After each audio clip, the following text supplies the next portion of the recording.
Stop walking and put your hands where I can see them. You don't belong on this street. This is my neighborhood, officer. If you think I broke the law, tell me exactly what I did. Save your excuses. Nobody believes a story like yours, and I'm done pretending you belong anywhere near these homes. I'm cooperating with you. I'm only asking you to explain why you're arresting me. David! You can explain yourself at the station after I put these cuffs on you. The officer jerked her hands behind her back and snapped the cuffs shut, while she never resisted. Neighbors gathered along the sidewalk, silently watching as the humiliation unfolded. She stayed calm, never raising her voice or pulling away despite every insult thrown at her. The officer had no idea the woman he was arresting was the chief's wife, and his career was seconds away from colliding with the worst mistake of his life. Before continuing, comment where in the world you are watching from, and make sure to subscribe, because tomorrow's story is one you can't miss. The morning sun cast long shadows across Magnolia Row as Dr. Naomi Ellison rounded the corner onto her street. Her breathing was steady and controlled, the rhythm of someone who had trained her body to endure. Sweat beaded on her dark skin, but her pace never faltered. The familiar sight of manicured lawns and pristine driveways should have been comforting. This was her neighborhood, her home. She slowed to a walk as she approached the final stretch, letting her heart rate settle.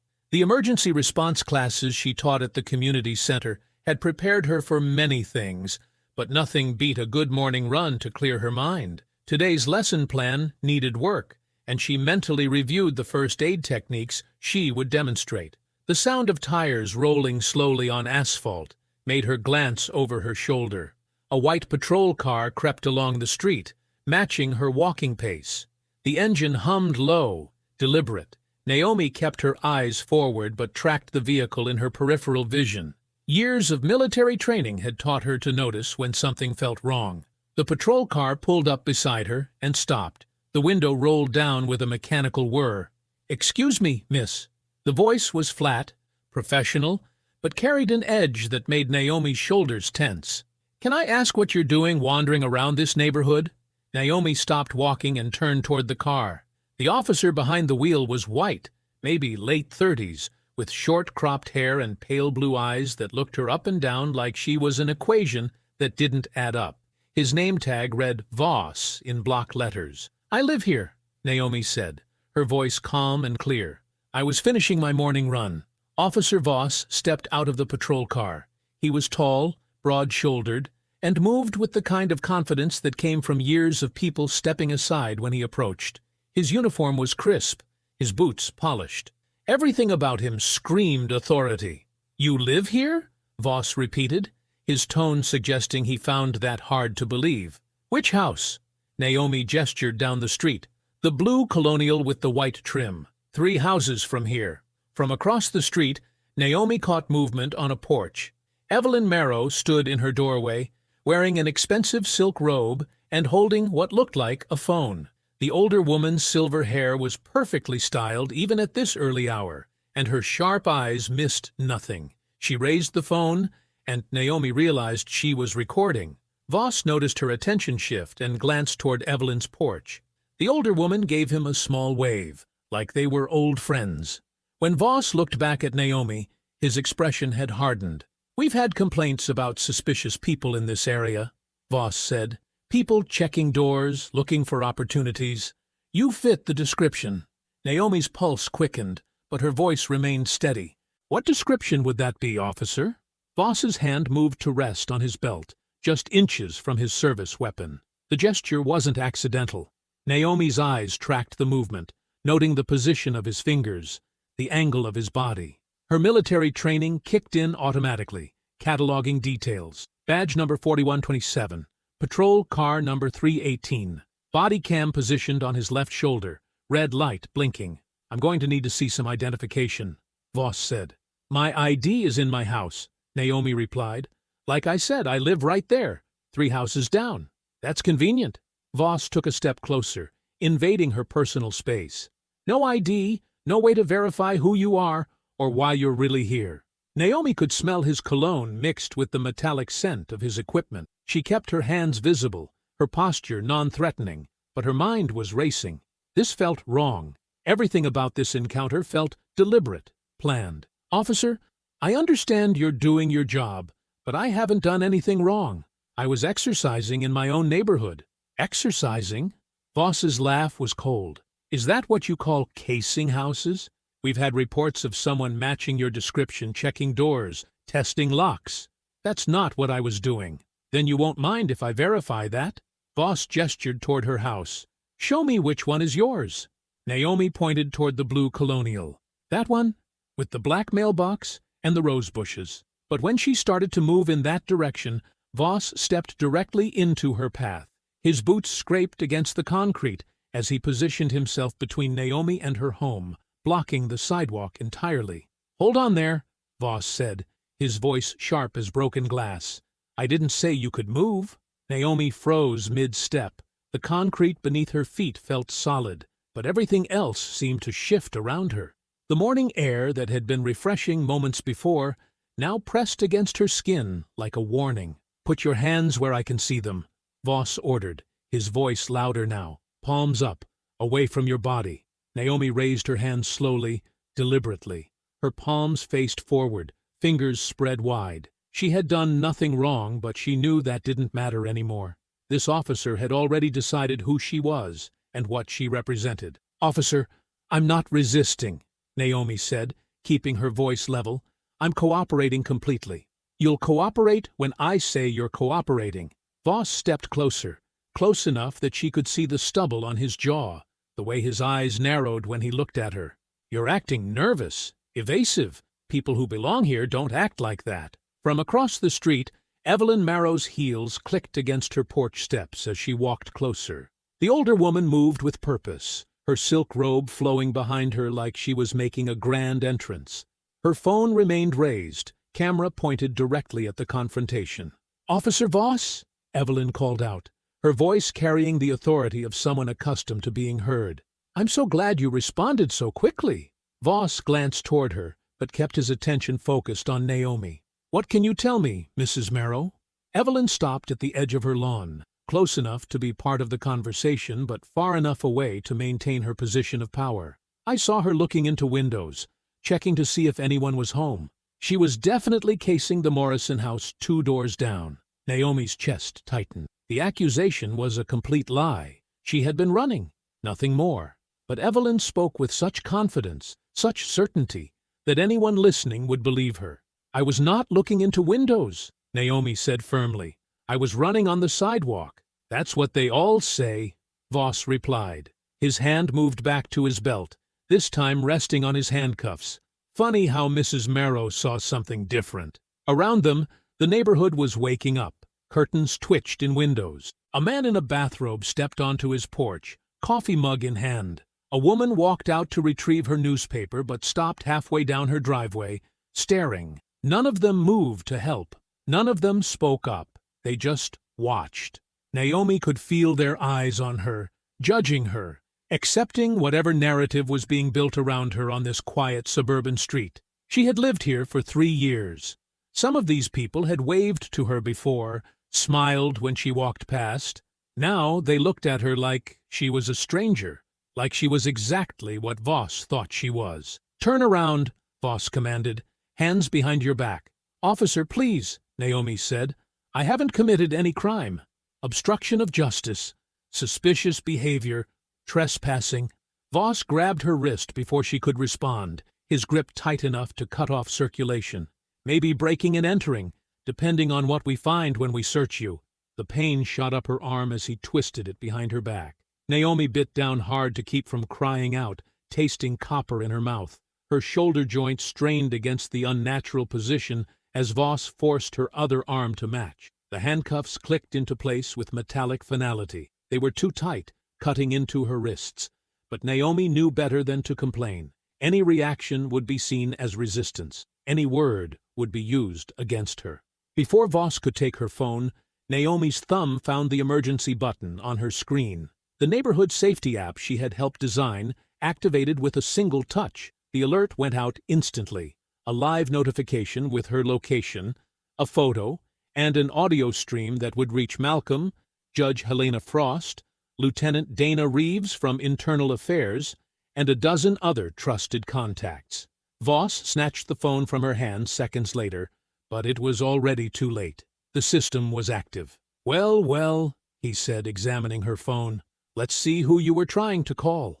Naomi stood cuffed beside the patrol car, the metal cutting into her skin with each small movement. Across the street, Evelyn Marrow lowered her phone and smiled. The expression was cold, satisfied, like she had just won a game Naomi hadn't known they were playing. The morning sun climbed higher, casting long shadows across Magnolia Row as neighbors continued to gather and watch.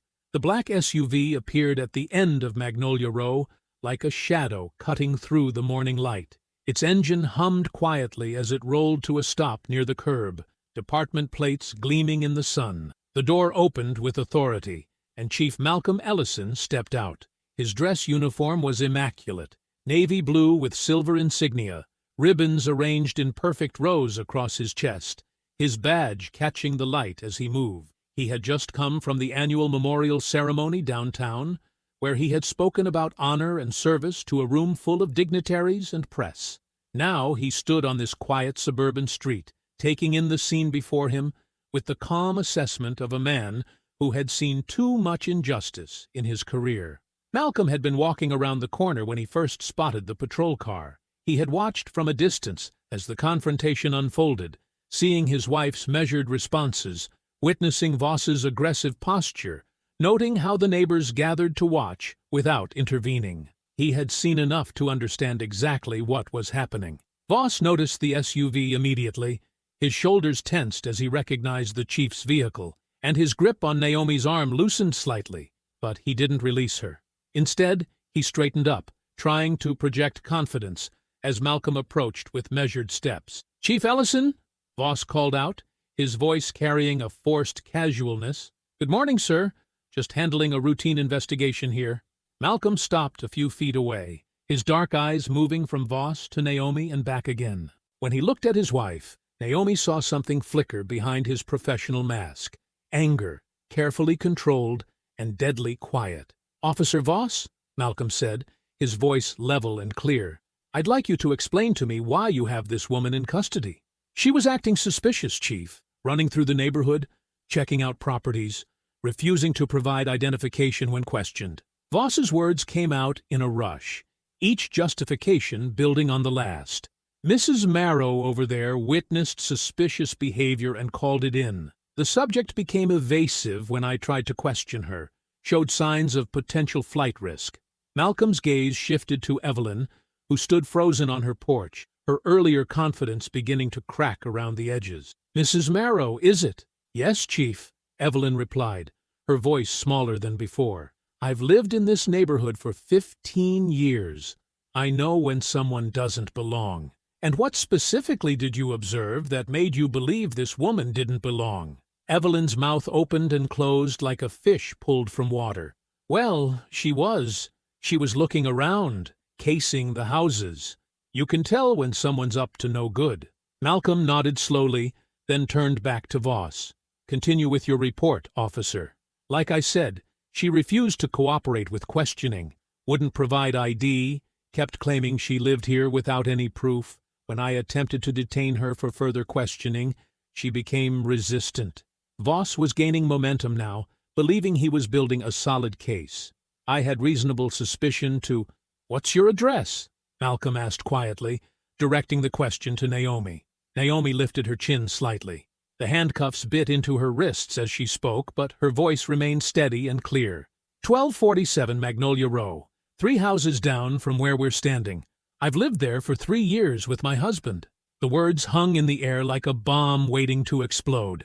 Voss's face went pale. "Your husband?" "Yes," Naomi said, her eyes never leaving Malcolm's face.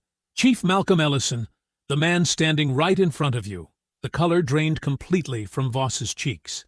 Across the street, Evelyn Marrow took an involuntary step backward, her hand flying to her throat. The neighbors who had gathered to watch began murmuring among themselves, the sound carrying across the quiet street like rustling leaves.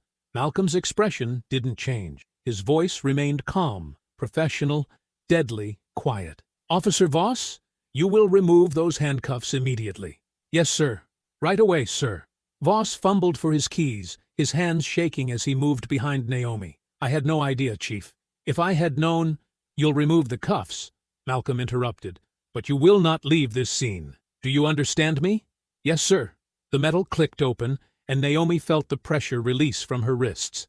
She brought her hands forward slowly, wincing as circulation returned to her fingers. Red welts marked where the cuffs had cut into her skin, the marks already beginning to darken into bruises. Malcolm pulled out his phone and began taking photographs, first of Naomi's injured wrists, then of the patrol car, then of Voss himself. Each photo was methodical, deliberate, creating a record that couldn't be disputed or dismissed. The bathroom faucet ran cold water over Naomi's wrists as she stood at the sink, watching pink-tinged droplets swirl down the drain. The handcuff marks had deepened into angry red welts, the skin raw where the metal had cut into her flesh during Voss's rough handling.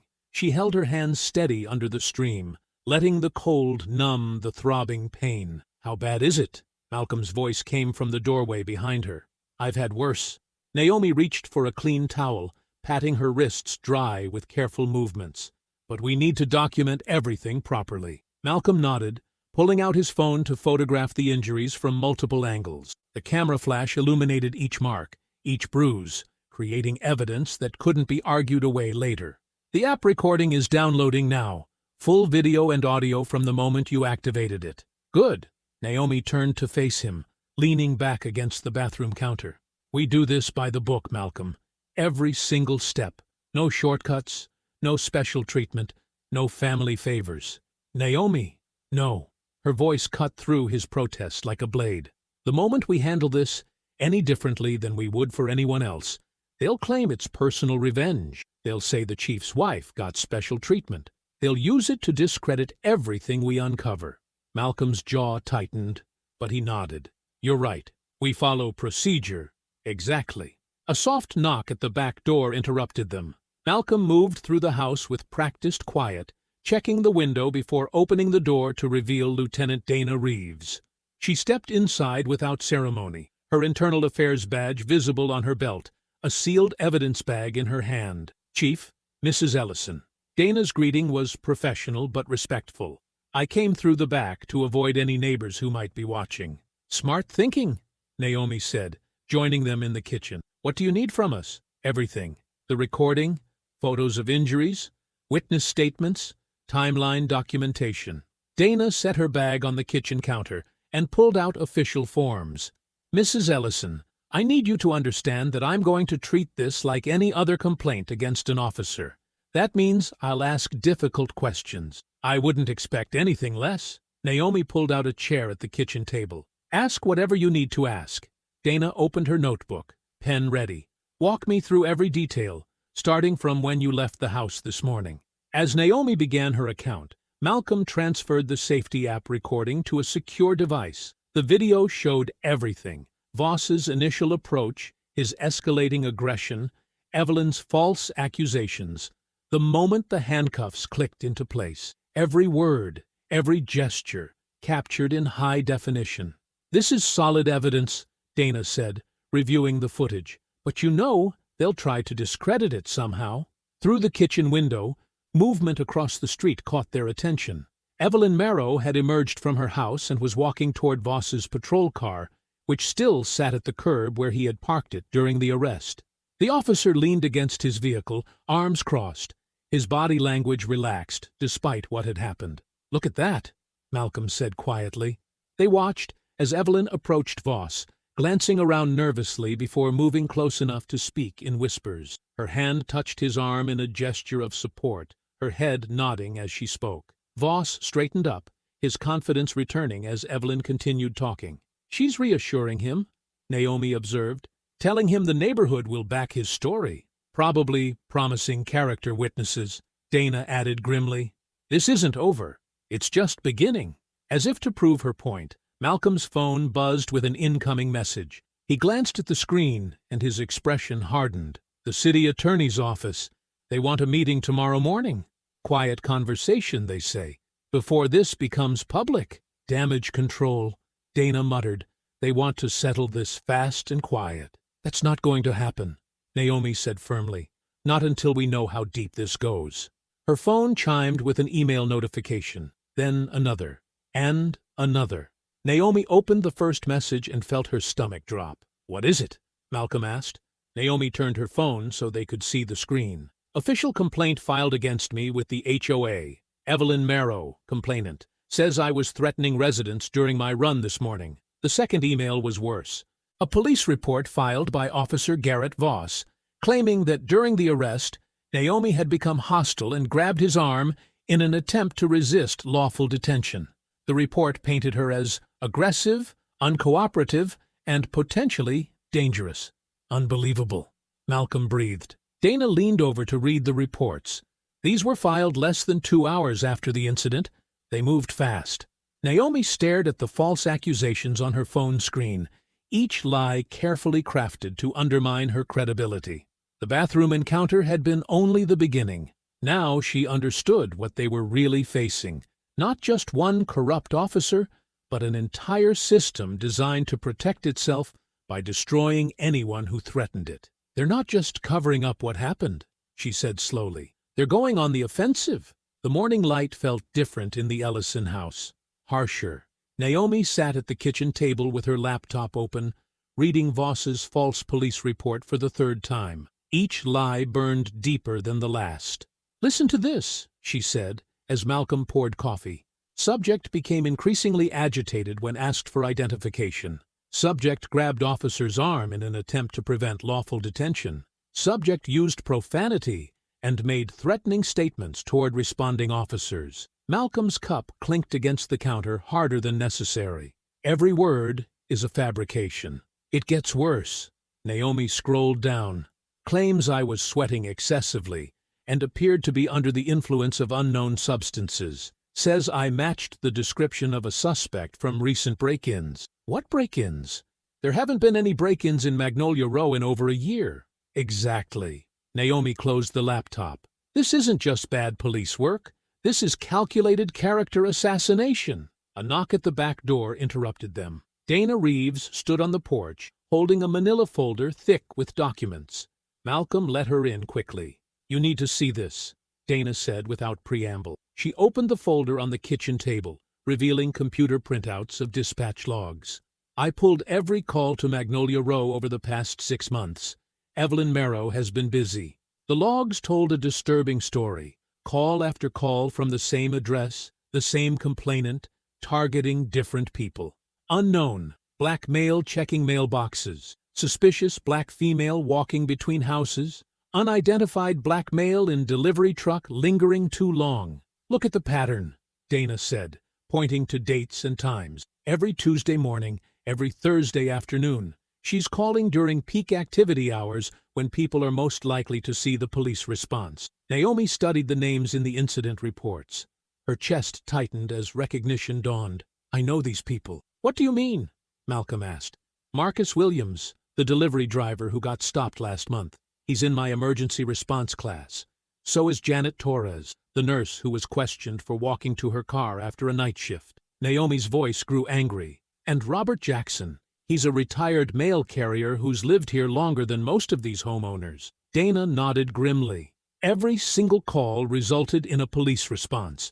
Every single person was detained, questioned, or asked to leave the area. And every single report was handled by the same group of officers. Voss's crew, Malcolm said. Voss, Martinez, and Hendricks. Always one of those three. Dana pulled out another sheet. But here's what really bothers me. The response times are too fast.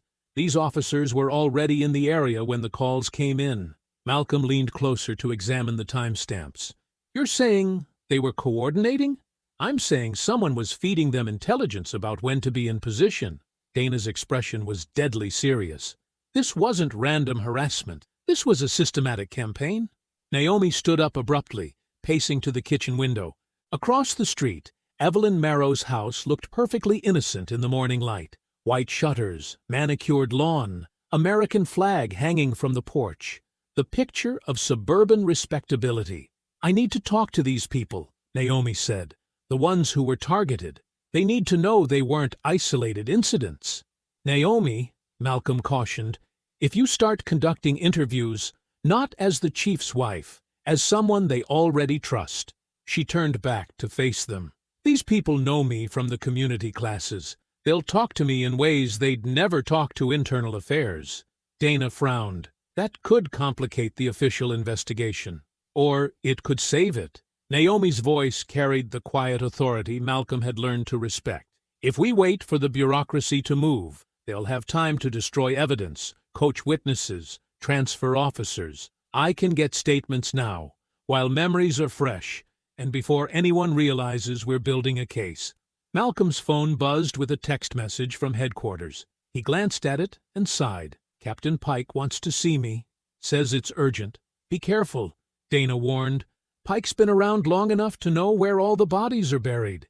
If there's a network protecting Voss, Pike would know about it, or be part of it," Naomi added quietly.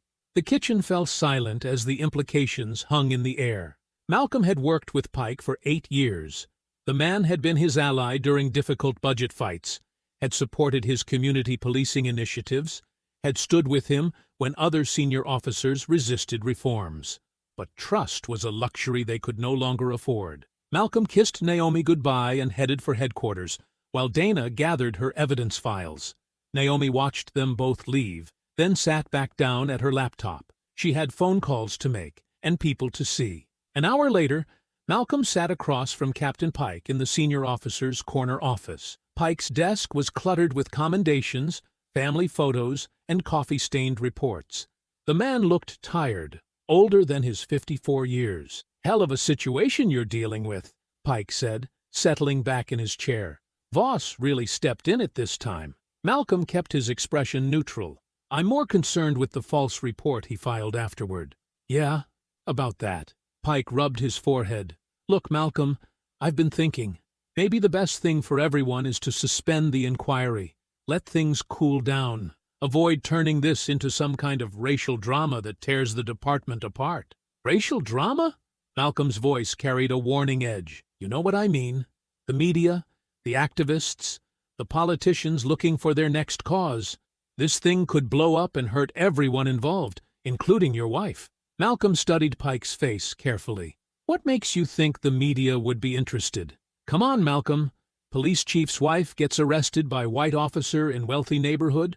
That's front-page material right there." Pike leaned forward. "But if we handle it quietly, maybe transfer Voss to another district, issue a formal apology, everyone moves on." "And the other incidents? The pattern of harassment in Magnolia Row?" Pike's expression flickered almost imperceptibly. "What other incidents?" Malcolm had not mentioned any other incidents. Neither had Dana's preliminary report, which Pike should not have seen yet anyway. But somehow, Pike already knew there were other incidents to worry about. "The dispatch logs show multiple calls from the same complainant over 6 months," Malcolm said carefully, "all targeting black residents and visitors." "Oh, that," Pike waved dismissively. "Neighborhood watch stuff. Concerned citizens reporting suspicious activity. Nothing unusual there." But Malcolm caught something in Pike's tone, a rehearsed quality, as if he had practiced this explanation. And the way Pike avoided eye contact when he said suspicious activity suggested he knew exactly what kind of activity Evelyn Marrow had been reporting. "I think we need a full investigation," Malcolm said. Pike's friendly demeanor shifted slightly. "Malcolm, I'm trying to help you here. Don't let family loyalty cloud your judgment as a leader." Family loyalty. As if wanting justice for his wife was somehow unprofessional. Malcolm felt anger building in his chest, but he kept his voice steady. "I'll take that under advisement, Captain." "Good. Glad we understand each other." Pike smiled, but it did not reach his eyes. "By the way, I heard Voss might be requesting a transfer anyway. Sometimes these things work themselves out." Malcolm left Pike's office with absolute certainty that someone inside the department was protecting Voss. The question was whether Pike was just following orders or giving them. The Riverside Community Center sat on the edge of Magnolia Row, a modest brick building that served as neutral ground between the wealthy neighborhood and the working-class streets beyond. Naomi parked in the small lot, noting how the building's cheerful yellow doors contrasted with the tension she carried in her shoulders. Inside, the familiar smell of industrial coffee and cleaning supplies greeted her.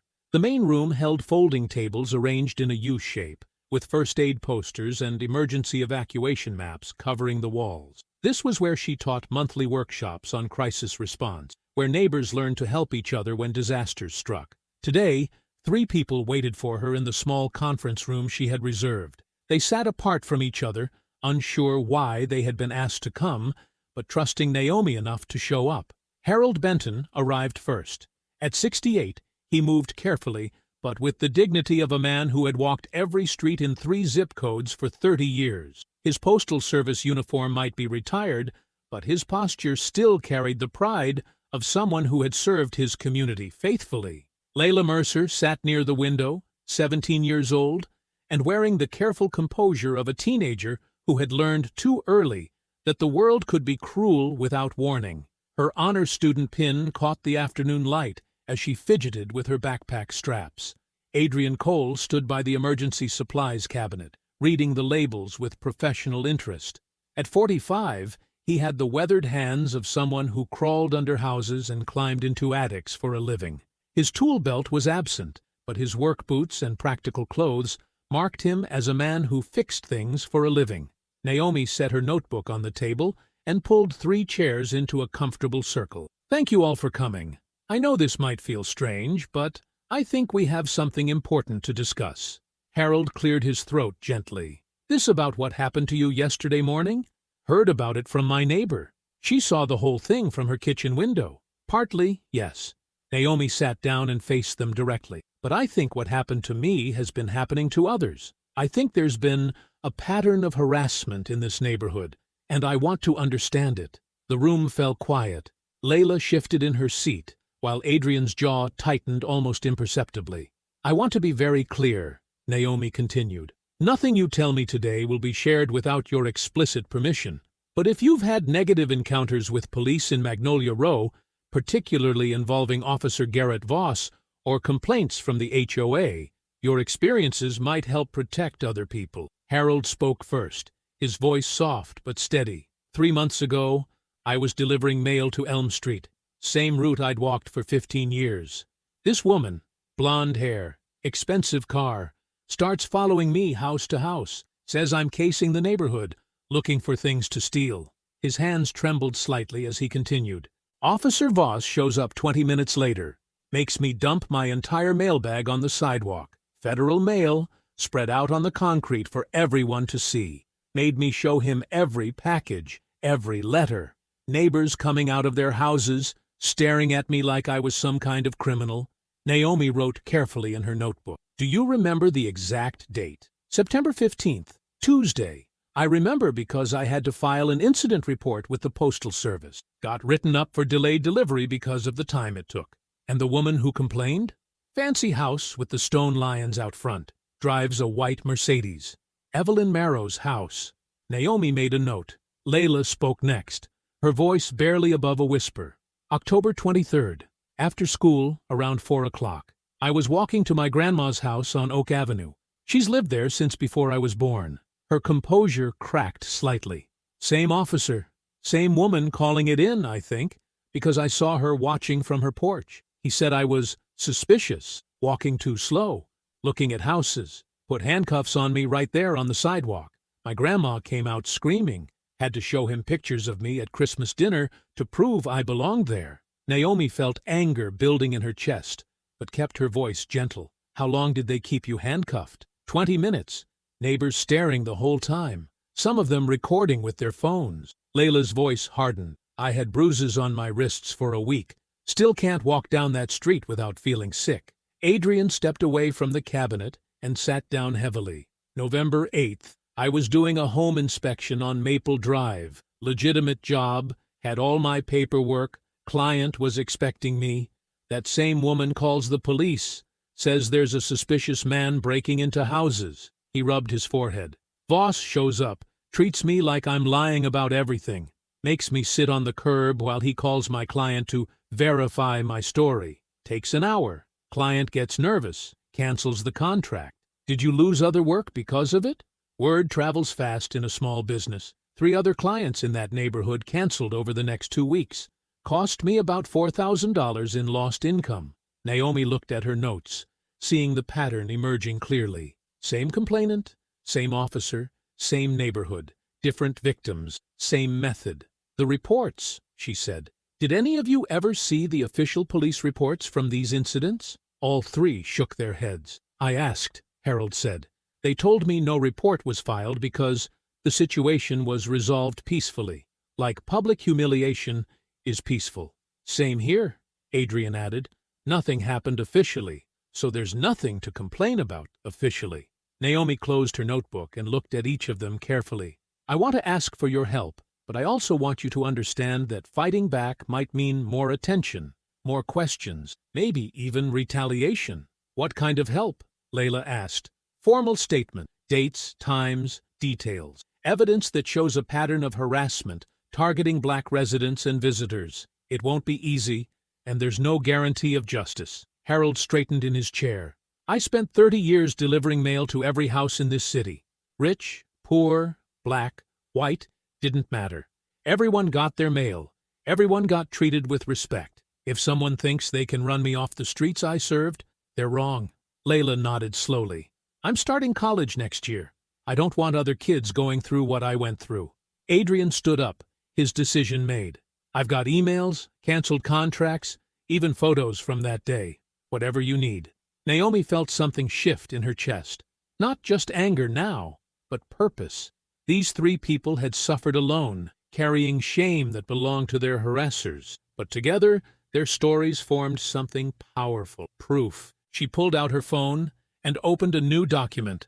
Let's start with exact dates and times. We're going to map every incident, every call, every response. We're going to make the pattern impossible to ignore. For the next hour, they worked methodically. Naomi asked detailed questions, confirmed timelines, and helped each person remember details they thought they had forgotten.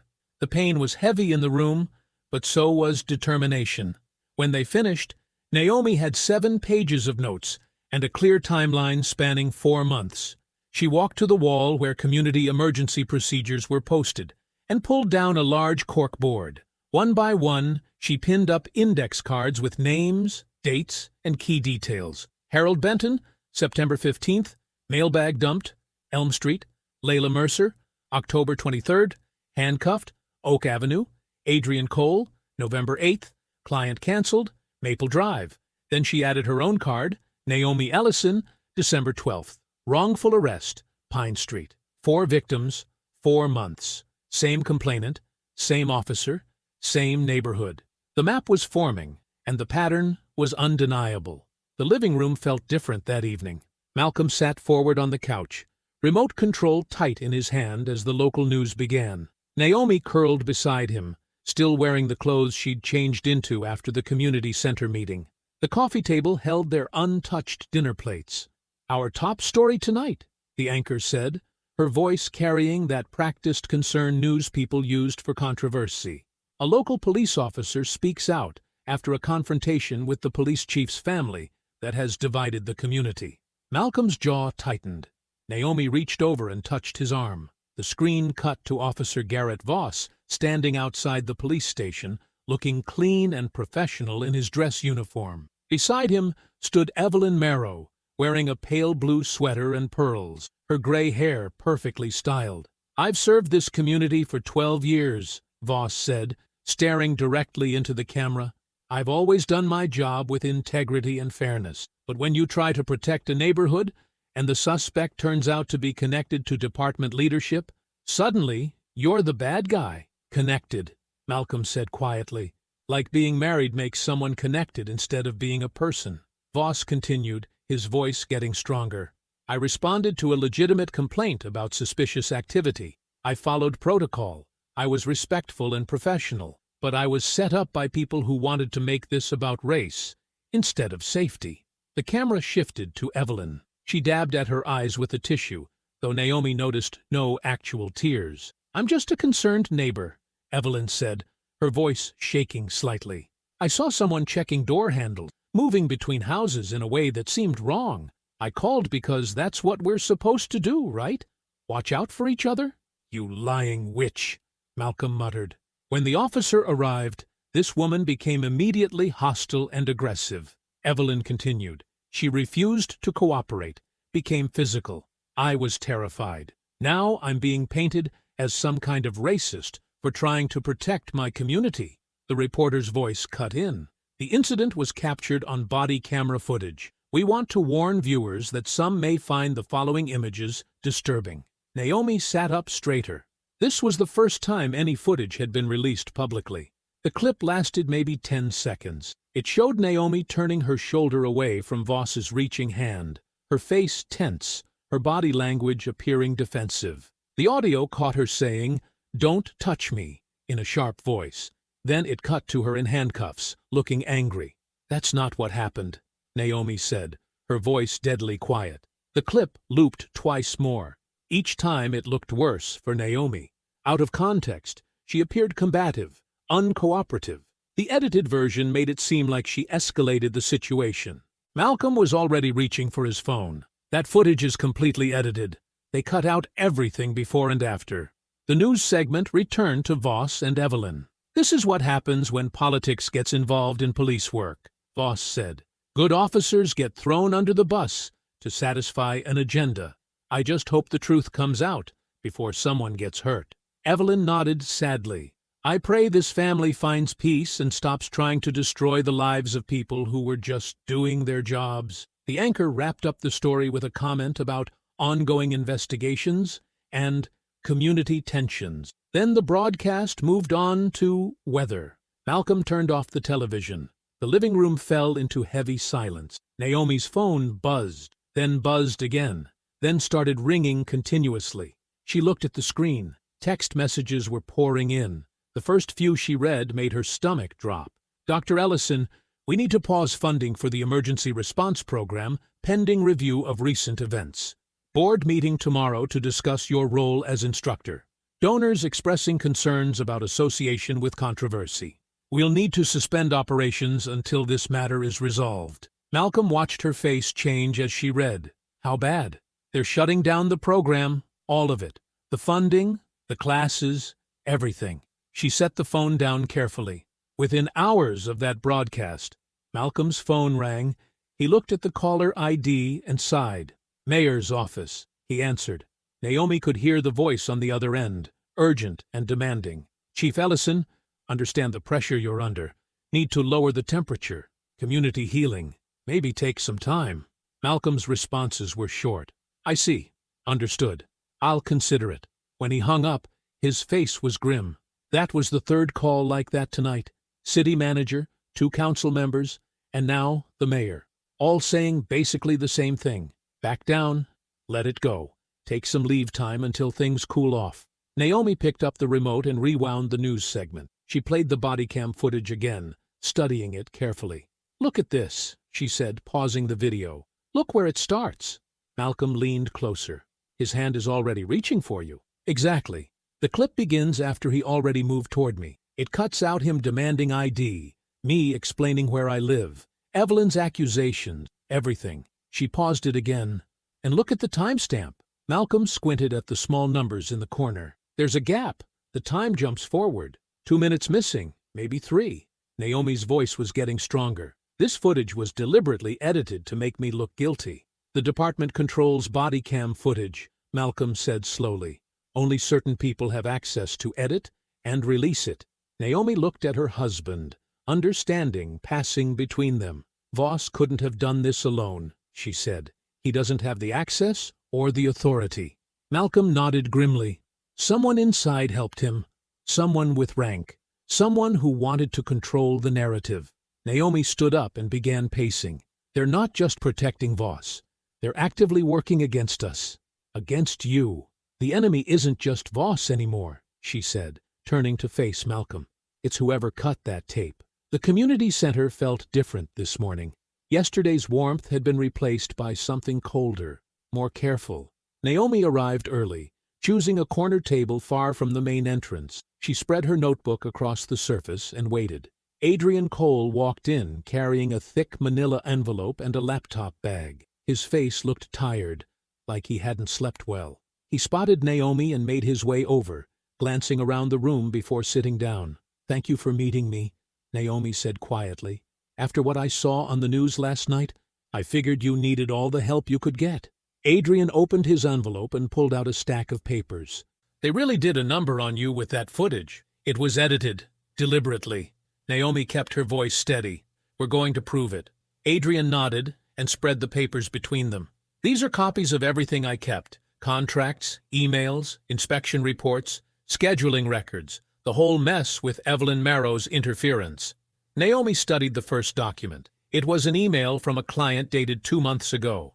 The subject line read, "Canceling home inspection, safety concerns." She read aloud, "Mr. Cole, we've received information that there may be safety issues with your inspection services.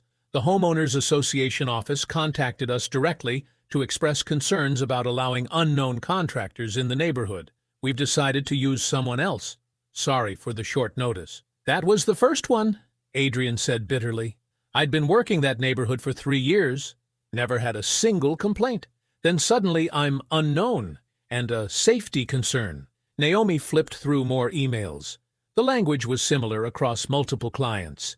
Safety concerns, unknown contractors, neighborhood protection, all traced back to contact from Evelyn's HOA office. "Here's the thing that really got me suspicious," Adrian said, pointing to a specific email. "Look at the timing. This client canceled on a Tuesday morning, but I wasn't even supposed to be there until Thursday. Someone was watching my schedule." Naomi's phone buzzed. A text from Malcolm. "Dana's here, bringing dispatch logs." 5 minutes later, Lieutenant Dana Reeves entered the community center. She wore civilian clothes, but moved with unmistakable police authority. She carried a briefcase and scanned the room professionally before approaching their table. "Dr. Ellison," Dana said, extending her hand. "Lieutenant Reeves, Internal Affairs." Naomi shook her hand. "Thank you for coming." Dana sat down and opened her briefcase. "I've been reviewing dispatch logs for the past 6 months, looking at calls originating from your neighborhood specifically." She pulled out printed pages covered with timestamps and officer assignments. "What did you find?" Naomi asked. "Something interesting." Dana spread the logs across the table. "Look at these incidents. Suspicious person calls, welfare checks, trespassing reports, all from the same general area, all involving descriptions of black males or females." She pointed to specific entries. "Here's the pattern. When these calls came in, they weren't assigned to the nearest available unit like standard procedure requires. They were routed directly to specific officers." Adrian leaned closer. "Which officers?" "Mostly Voss. Sometimes 2 others who work similar shifts." Dana's finger traced down the list. "But here's the really interesting part. Look who reviewed and signed off on these incident reports." Naomi read the supervisor's signatures. "Captain Russell Pike." "Every single one," Dana confirmed. "Pike marked them all as resolved with no further action needed, which means he was personally tracking these calls." Naomi felt a chill run down her spine. How many calls are we talking about? 37 in 6 months, all from the same approximate area, all involving people of color, all handled by the same small group of officers and approved by Pike. Dana's voice was steady, but her eyes showed anger. Adrian was rifling through his papers. "Wait, some of these dates match up with my canceled contracts." He compared his emails to Dana's logs. "Look, this client canceled on September 15th after getting a safety warning. And here's a dispatch call on September 14th for a suspicious contractor in that exact neighborhood." Naomi stared at the matching dates. "They were calling the police on you before you even arrived for work. Someone was feeding information both ways," Dana said grimly. "Civilian complaints going to specific officers, and police intelligence coming back to civilian sources." Naomi pulled out her phone and scrolled through the photos she'd taken of Evelyn's HOA messages. She found the screenshots and enlarged them on her screen. "Look at this phrase that keeps showing up," she said, pointing to the messages. "Preserve neighborhood character. It appears in almost every complaint about black residents or visitors. Dana read over Naomi's shoulder. That's not random language. That's coded messaging. Adrian found another email. Here it is again. The HOA office is committed to preserving neighborhood character and ensuring appropriate oversight of all service providers. Appropriate oversight, Naomi repeated slowly, like they were running their own intelligence operation. Dana was taking notes rapidly. If Pike was signing off on these reports and marking them resolved, he was essentially treating civilian complaints like official police intelligence. That's a serious violation of protocol. Naomi's phone rang. Malcolm's name appeared on the screen. "I'm at the station," Malcolm said when she answered.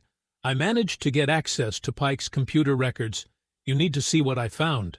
"What is it?" "Pike has been accessing body cam footage for months, specifically footage from Voss and those other 2 officers. He's been reviewing incidents before they were even officially reported." Naomi felt her heart rate increase. He was monitoring them, not monitoring, protecting, making sure nothing stuck. Malcolm's voice was tight with controlled anger. "But there's more. I found a file on his desktop. It's labeled Neighborhood Watch Coordination." Dana leaned closer to the phone. "Chief, this is Lieutenant Reeves. What's in that file?" "Names, addresses, license plates, descriptions. It looks like an unofficial watch list." Malcolm paused. "Naomi, your name is on it." The community center seemed to go completely silent around them. "When was my name added?" Naomi asked quietly. 3 weeks ago. 3 weeks before your arrest." Naomi looked at Dana, then at Adrian. The pieces were falling into place, forming a picture that was worse than any of them had imagined. "They were planning this," she said, her voice barely above a whisper. "The arrest wasn't random. It was orchestrated." That afternoon, Malcolm straightened his uniform and walked down the polished hallway toward the conference room at police headquarters. His footsteps echoed against the marble floors. Department brass would be waiting for him, and he carried a thick folder under his arm that would change everything. The conference room held 6 senior officers around a mahogany table. Captain Pike sat at the far end, his face carefully neutral. Deputy Chief Martinez nodded as Malcolm entered. Commander Brooks looked up from his coffee with tired eyes. "Gentlemen," Malcolm said, setting his folder on the table, "we need to discuss Officer Garrett Voss." Pike leaned back in his chair.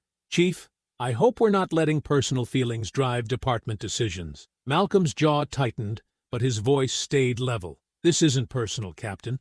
This is about evidence." He opened the folder and spread papers across the table. Dispatch logs, victim statement, timeline charts. Lieutenant Reeves has documented 37 suspicious person calls from the Magnolia Row area in 6 months, all routed to the same officers, all signed off by the same supervisor. Commander Brooks picked up one of the logs. "These dates go back months before your wife's incident." "Exactly. This wasn't one bad moment. This was systematic targeting." Malcolm pointed to specific entries. Harold Benton, retired mail carrier, forced to empty his mail bag on the sidewalk. Layla Mercer, honor student, handcuffed outside her grandmother's house. Adrian Cole, licensed inspector. Lost multiple contracts after being labeled suspicious. Deputy Chief Martinez studied the timeline. "All these people are willing to testify?" "Yes, and we have more than testimony." Malcolm pulled out his phone and played a clear audio recording. Naomi's voice came through the speaker, calm and controlled as Voss shouted commands and threats. The room fell silent as the recording played. Voss's voice filled the air, aggressive and contemptuous. Then came Naomi's steady responses, documenting everything as it happened. She activated her safety app, Malcolm explained. The entire arrest was broadcast live to multiple witnesses, including a retired judge and 2 city council members. Pike shifted in his seat. "Chief, even if there were procedural errors, we need to consider department morale. The officers are feeling targeted." Malcolm turned toward Pike, his voice sharp. "Captain, which officers are feeling targeted? The ones who follow procedure or the ones who don't?" Commander Brooks cleared his throat. "What are you recommending?" "Administrative suspension for Voss, pending full investigation, internal affairs review of all related incidents, and immediate retraining for any officer involved in these questionable stops." Deputy Chief Martinez nodded slowly. The evidence supports suspension. We can't have officers making unauthorized arrests based on civilian complaints that may be racially motivated. Pike's face hardened. This sets a dangerous precedent. Every arrest will be second-guessed. Good, Malcolm said flatly. Every arrest should be defensible. The vote was quick. 5 in favor of suspension, 1 abstention from Pike. An hour later, Malcolm stood beside Lieutenant Dana Reeves as she delivered the official paperwork. Voss sat in the break room, his face red with anger as he read the suspension order. "This is political," Voss snarled. "The chief's using his position to protect his wife." Dana's voice was ice-cold. "Officer Voss, you're suspended with pay pending investigation. Turn in your weapon, badge, and patrol vehicle keys." Voss slammed his coffee cup down. "You people are destroying this department." Malcolm stepped forward. "Officer, you'll address Lieutenant Reeves with respect, or be escorted from the building." Voss stood up, his chair scraping loudly. "This isn't over." "No," Malcolm said quietly. "It's not." By evening, the city had issued a press release announcing the internal review. Local news covered the story with careful language about procedural violations and community concerns. Naomi sat in their kitchen, reading supportive messages on her phone. Neighbors who had stayed silent were reaching out. Parents thanked her for standing up. Other professionals shared their own stories of harassment. Harold called to say he was ready to testify. Layla's grandmother left a voicemail expressing gratitude. Adrian texted that 3 more contractors wanted to join the complaint. Malcolm found Naomi smiling for the first time in weeks. "It's working," she said softly. "People are speaking up." Meanwhile, across town, Evelyn Marrow sat in a parked sedan near the municipal building. Captain Pike slid into the passenger seat, looking around nervously. Evelyn handed him a manila folder. "Everything you need is in there. Video clips, edited transcripts, timeline adjustments." Pike opened the folder and saw USB drives labeled with dates and incident numbers. "This makes her look aggressive?" Pike asked. "More than aggressive. Dangerous. Unhinged. Someone who shouldn't be trusted with community safety programs." Evelyn's voice was calm, almost pleasant. "The reporter is expecting your call." As Naomi and Malcolm walked to their car outside headquarters, both feeling hopeful for the first time in days, Pike was already dialing a number. The edited footage would be in the reporter's inbox within minutes. That night, Naomi spread witness statements across their dining room table. The papers formed neat piles under the warm light of the chandelier. Harold Benton's handwritten account sat beside Layla Mercer's typed testimony. Each page told the same story of harassment and humiliation. Malcolm walked into the room carrying 2 cups of coffee. "How many more do we have?" 15 confirmed, 3 more coming tomorrow. Naomi picked up Adrian Cole's statement and read it again. "This inspector lost 4 contracts because Evelyn spread rumors about him being suspicious. 4 jobs, Malcolm. That's how someone feeds their family." Her phone buzzed with another message of support. Then another. The community was finally speaking up. Malcolm sat beside her and reached for Harold's statement. "His handwriting reminds me of my grandfather's. All these older folks, they remember when speaking up meant real danger, but they're doing it anyway." Naomi smiled, feeling hope for the first time in days. "We're going to win this." Then her phone buzzed again. This time the message made her stomach drop. "Malcolm, look at this." The text contained a link to a news website. The headline read, "Police Chief's Wife Attacks Officer in Shocking Video." Malcolm grabbed the phone. They watched together as grainy footage played on the screen. The video showed Naomi turning toward Voss just before he grabbed her arms, but the angle made it look like she moved aggressively first.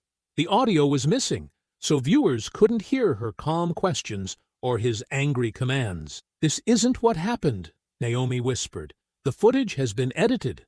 Malcolm's voice was tight with fury. Someone cropped out everything that came before. The video had been shared thousands of times. Comments flooded the screen, most of them ugly and hateful. Naomi closed the phone before reading more. By morning, everything changed. Naomi sat in Chief Martinez's office as he delivered the news. The mayor's office received pressure from multiple city council members. They're reinstating Voss pending full review. Based on edited footage, Malcolm's voice was sharp. Based on public concern about department credibility, Martinez replied carefully. The edited video raised questions. That afternoon brought worse news. A sheriff's deputy served papers at their front door. Evelyn Marrow was suing Naomi and Malcolm for intimidation, harassment, and emotional distress. The lawsuit claimed they used police resources for personal revenge. Malcolm read the papers twice. She's asking for $200,000. It's not about money, Naomi said. She wants to bury us in legal costs. The phone rang constantly. Reporters wanting statements. Friends offering support. But some calls were different. Angry voices leaving threats. The final blow came Wednesday morning. Naomi arrived at the community center to find a letter on her desk from the city's emergency services department. Her emergency response program was losing its funding, effective immediately. The current controversy makes continued support inappropriate, the letter read. Naomi sat in her empty office and felt the walls closing in. 3 years of building trust with families. Hundreds of people trained in basic first aid and crisis response, all gone because of lies. Her phone rang. Malcolm's voice was strained. Naomi, Captain Pike just left my office. The mayor wants to meet with me Friday about my resignation. What? Pike says the scandal is damaging public trust in the department. If I step down, things can go back to normal. Naomi closed her eyes. And if you don't, they'll find another way to remove me. Thursday morning, Naomi found the front window of the community center smashed. A brick lay among the broken glass, wrapped in paper with a message scrawled in red ink. Go back where you belong. Malcolm wanted to assign police protection immediately. This is escalating. Someone could get hurt. We cannot look afraid, Naomi said firmly.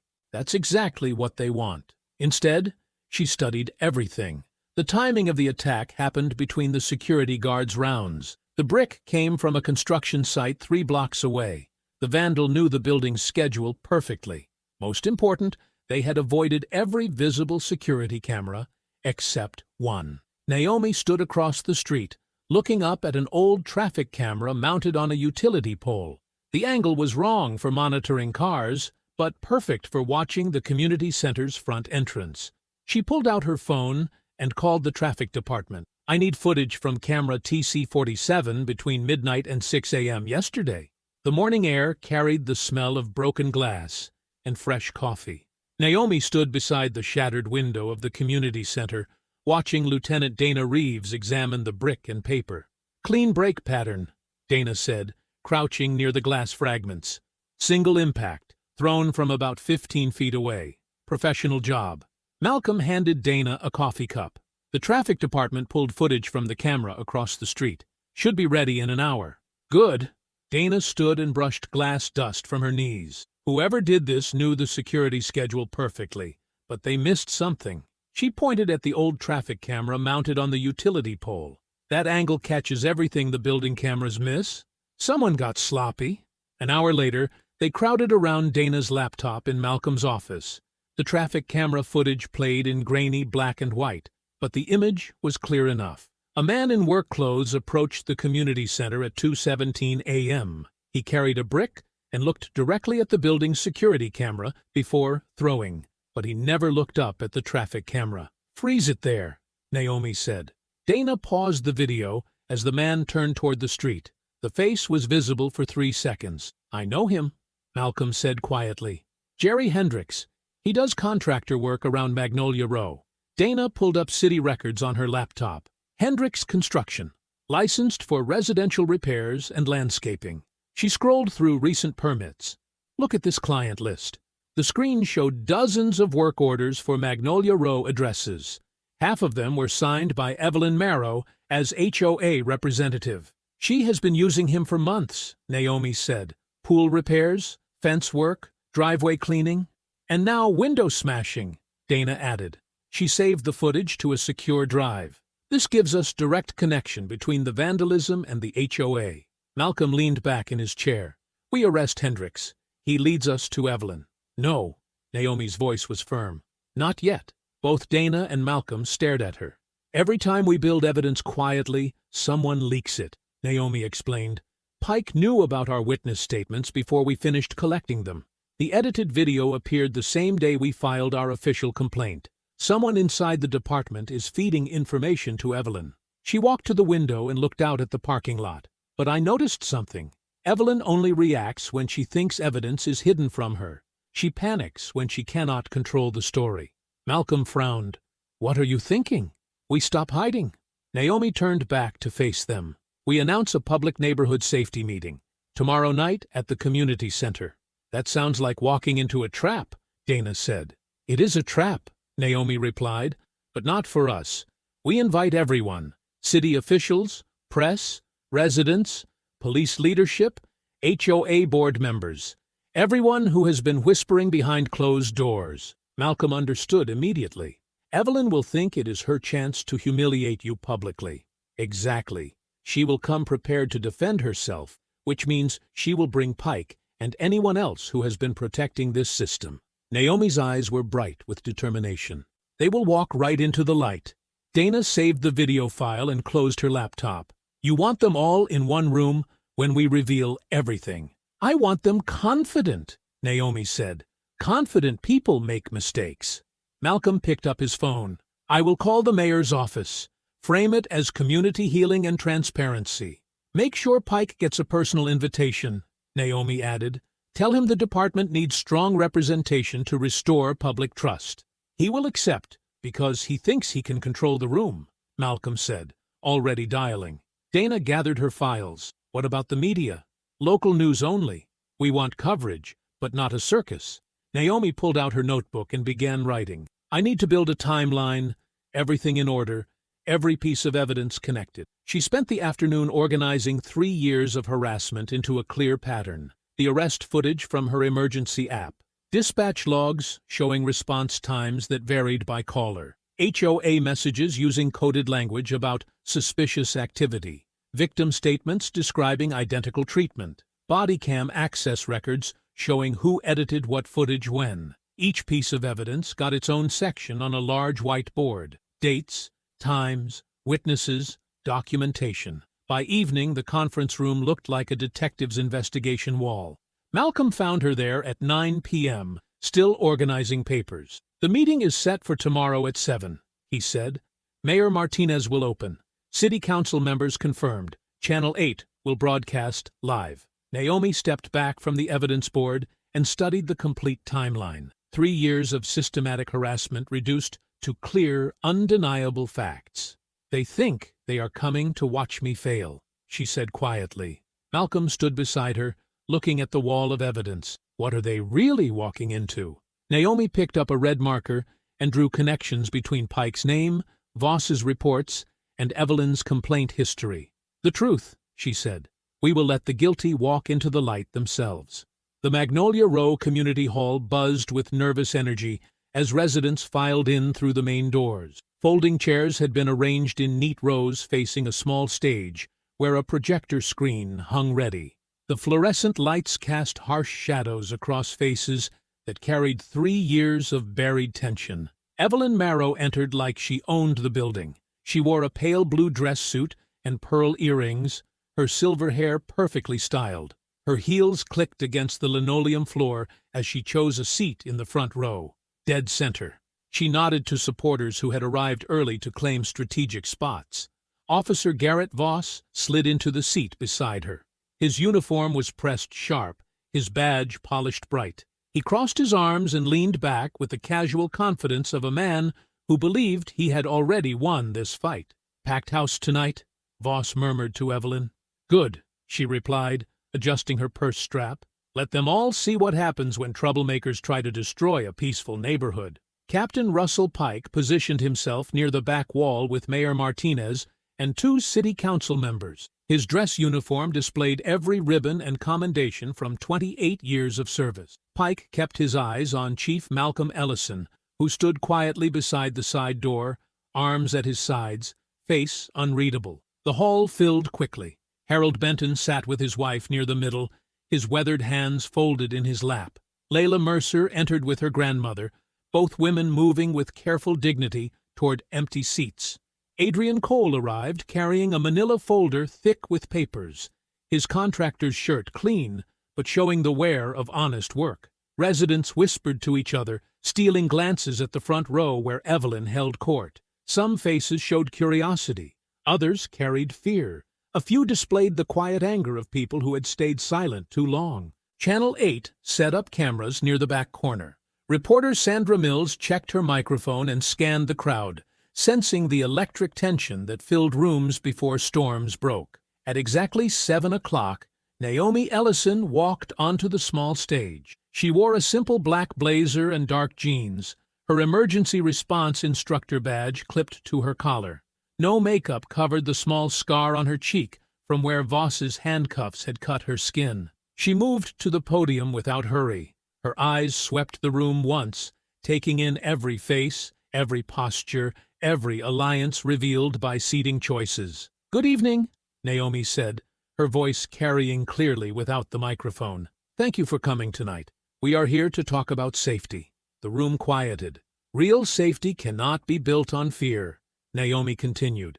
"It cannot be built on suspicion that targets some neighbors while protecting others. Safety requires trust. Trust requires truth." Evelyn shifted in her chair. Her supporters exchanged glances. For 3 years, residents in this neighborhood have experienced different kinds of police response, depending on who they are and who calls about them, Naomi said. "Tonight, we examine that pattern." "Excuse me." Evelyn's voice cut through the room like a blade. She stood without being recognized, her hands planted on her hips. "I think we all know why we are really here." The room tensed. Mayor Martinez started to speak, but Evelyn continued. "This woman wants to divide our neighborhood," Evelyn declared, pointing at Naomi. "She wants to turn neighbors against each other because she could not accept that an officer was doing his job." Murmurs rippled through the crowd. Some residents nodded. Others frowned. Voss rose beside Evelyn, his chest puffed out. "Officers cannot do their jobs if powerful people punish us every time we respond to legitimate concerns about suspicious activity." Harold Benton slowly stood up. "I would like to speak." "About what?" Evelyn snapped. "About how hard it is to follow simple instructions when you are where you do not belong." Gasps echoed through the room. Harold's wife reached for his hand, but he stepped forward. "I delivered mail in this neighborhood for 32 years, Harold said quietly. "I know every house number, every resident, every business. On March 15th, Officer Voss made me empty my mailbag onto the sidewalk because Mrs. Marrow called to report suspicious activity." "That never happened," Voss said loudly. Layla Mercer stood next. "I was handcuffed outside my grandmother's house while visiting for Sunday dinner." "Exaggerated," called out a voice from Evelyn's section. Adrian Cole rose with his folder. "I lost 4 inspection contracts after Mrs. Marrow told clients I was casing houses." "Lies?" Evelyn declared. "All lies designed to—" "Let them speak." Naomi's voice cut through the chaos without shouting. The room fell silent again. The hostility hung thick in the air. Evelyn's supporters whispered angrily among themselves. Pike watched Malcolm carefully, looking for any sign of how this would unfold. Naomi waited. She let the division reveal itself completely. She let Evelyn's people show their true faces before dozens of witnesses and live television cameras. "I never targeted anyone," Voss finally declared, his voice carrying across the silent room. "I respond to calls about criminal behavior. I do not care what color someone is." Naomi walked to the projector and turned it on. "Let's examine that claim," she said calmly. The first dispatch log appeared on the screen, showing Evelyn Marrow's phone number linked to a complaint about Harold Benton. The first dispatch log glowed on the wall-mounted screen. Harold's address appeared in stark black letters alongside Evelyn's phone number and the timestamp, March 15th, 10:47 a.m. "Mrs. Marrow called to report suspicious individual examining mailboxes," Naomi read from the document. Officer Voss arrived 11 minutes later.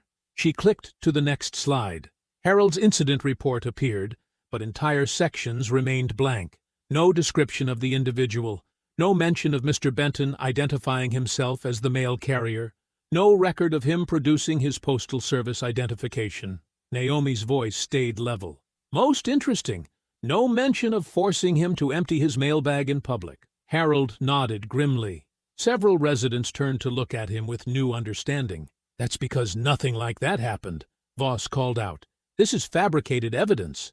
Naomi clicked again. A photograph filled the screen showing Harold kneeling on the sidewalk, mail scattered around him, while Voss stood over him with his arms crossed. "Mrs. Patterson took this from her kitchen window," Naomi said. She kept it because she felt sick watching it happen, but was too scared to intervene. An elderly woman near the back raised her hand. "That's me. I still have nightmares about it." The crowd murmured. Some faces showed shame. Others displayed growing anger. Naomi advanced to the next slide. Layla's dispatch record appeared with Evelyn's number again. June 8th, Mrs. Merrow reported, "Young person casing the Mitchell residence. Officer Voss arrived within 8 minutes and handcuffed 17-year-old Layla Mercer while she waited for her grandmother to answer the door. She matched a description from recent break-ins," Voss protested. "What description?" Naomi asked. She clicked to show Voss's report. Quote, "Young black female, approximately 5'6", wearing casual clothes.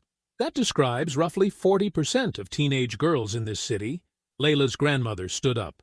"My granddaughter has straight A's and volunteers at the library. She was wearing her church dress and carrying homemade cookies." "The report mentions neither the dress nor the cookies," Naomi continued. "It does mention that she displayed aggressive body language when questioned." Another click. Security footage from the Mitchell house appeared on screen, showing Layla standing perfectly still with her hands visible, while Voss approached with his weapon drawn. Gasps echoed through the room. Evelyn's supporters looked uncomfortable. "That footage was never included in the official file," Naomi said. She moved to Adrian's case next. The pattern repeated. Evelyn's call, Voss's rapid response, missing details in reports that should have cleared innocent people immediately. 17 calls from Mrs. Merrow's phone to police dispatch in 8 months, Naomi said.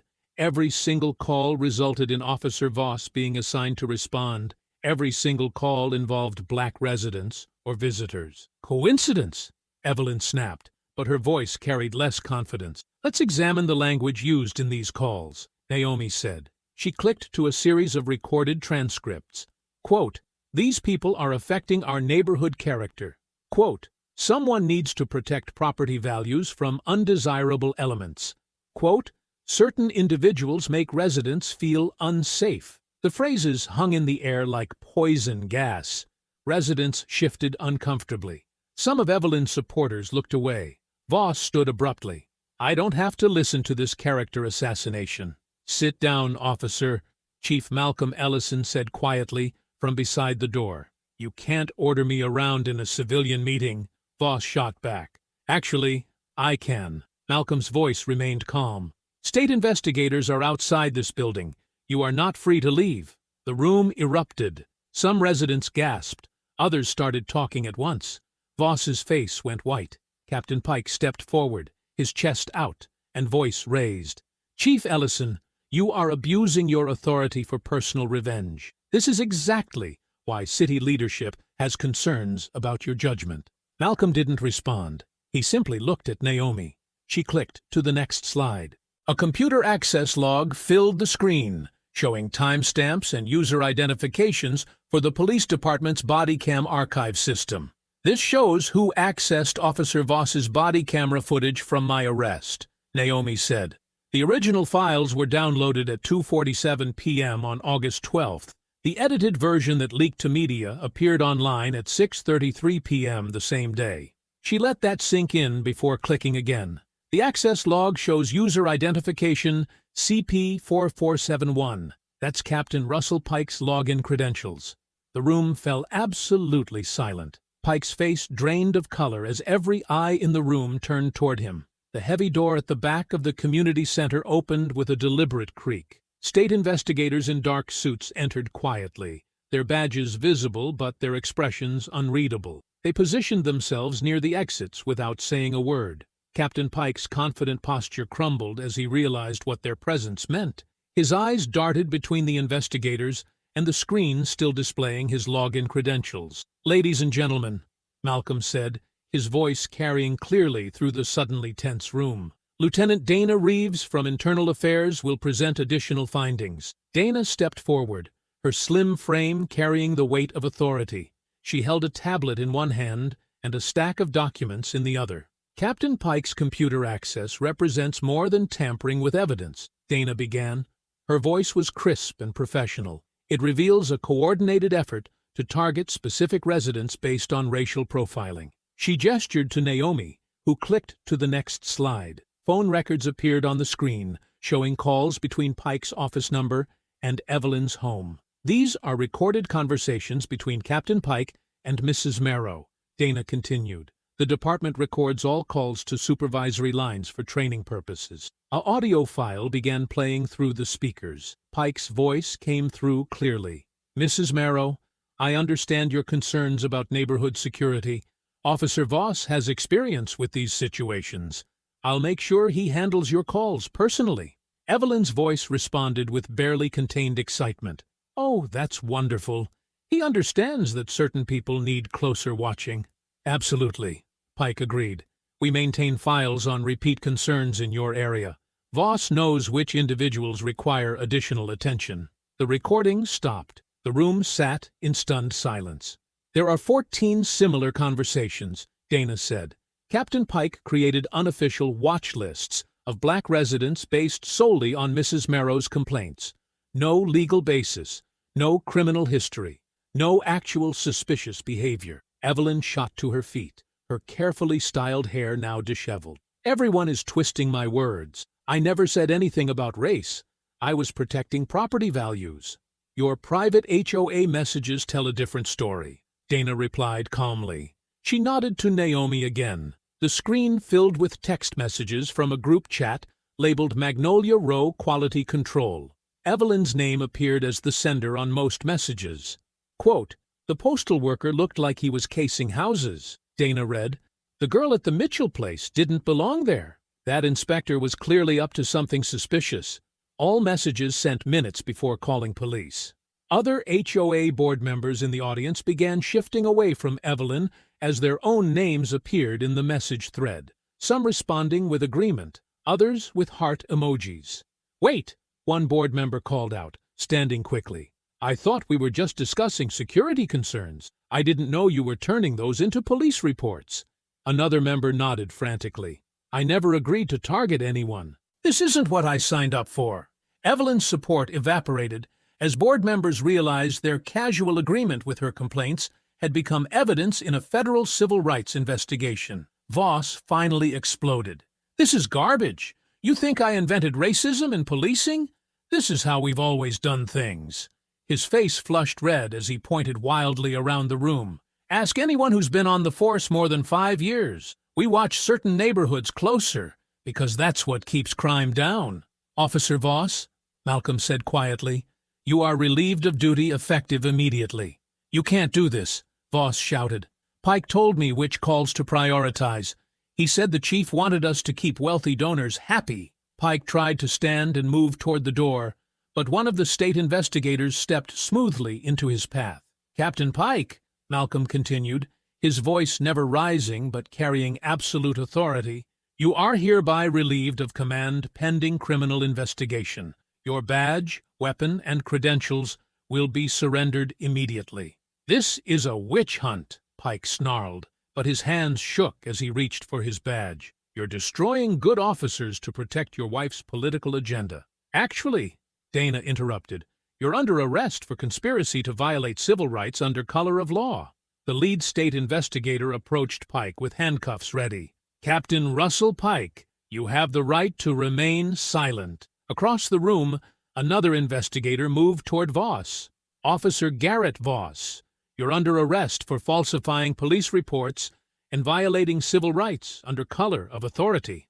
The community center erupted in voices, some shocked, others vindicated. Cameras flashed as reporters captured Pike and Voss being cuffed. Naomi remained at the podium, her hands steady on the lectern as chaos swirled around her.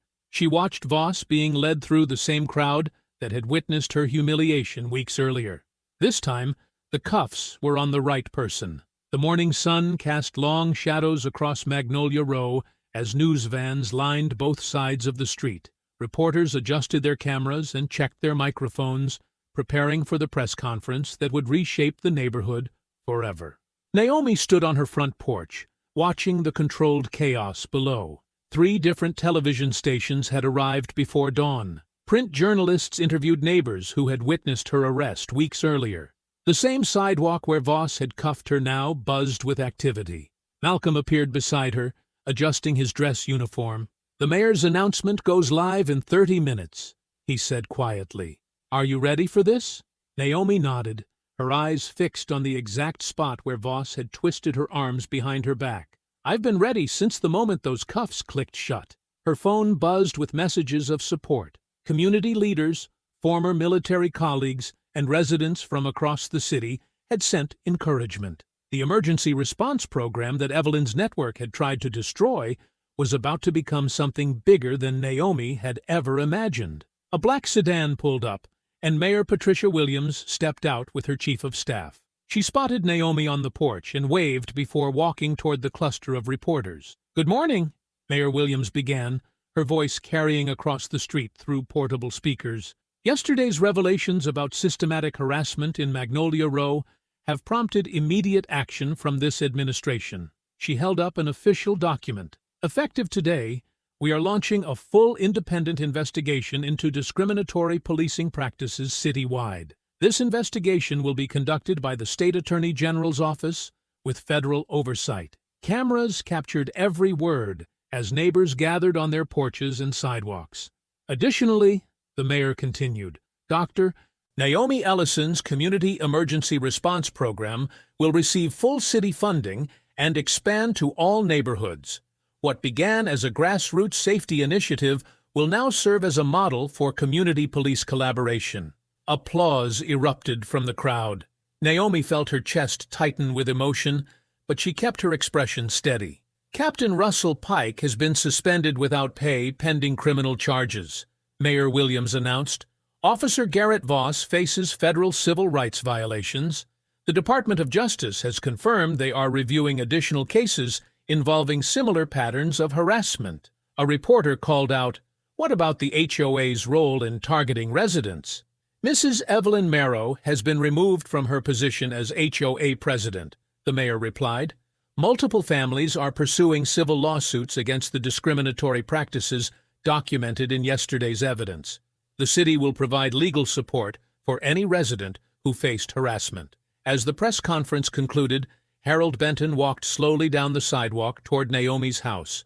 The retired mail carrier wore his best shirt and carried a small American flag pin in his lapel.